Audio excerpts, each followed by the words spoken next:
तर महिला आरक्षण बिलावरनं फडणवीसांच्या चॅलेंजला सुप्रिया सुळेंनी उत्तर दिलंय. पुन्हा कुठेही कधी चर्चेला बोलवा, आम्ही तयार असल्याचा पुनरुच्चार सुळेंनी केलाय. माझ्या स्तरातील कोणत्याही नेत्यानं ओपन डिबेट करावं असं फडणवीस म्हणाले होते आणि फडणवीसांनी त्यांचा स्तर कोणता हे आधी सांगावं असं त्यावरती संजय राऊत म्हणाले.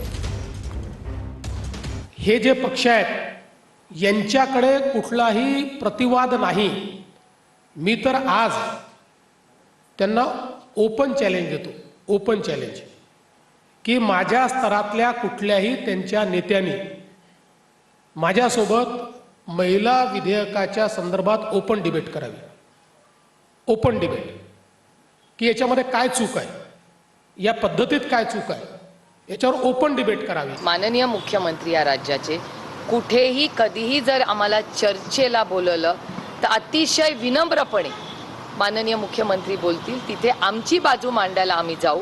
माननीय मुख्यमंत्र्यांनी त्यांच्या सोयीने वेळ द्यावा, कारण आम्ही सगळेच दिल्लीमध्ये होतो. दिल्लीमध्ये काय घटना झाल्या, काय चर्चा झाल्या, काय घटना आधी झाल्या, क्रोनॉलॉजी पुरी आली पाहिजे की भारतीय जनता पक्षाने आम्हाला बोलून आधी काय सांगितलं, नंतर काय झालं, याच्यात किती तफावत आहे, किती अंतर आहे, सगळ्या गोष्टी घडलेल्या आहेत.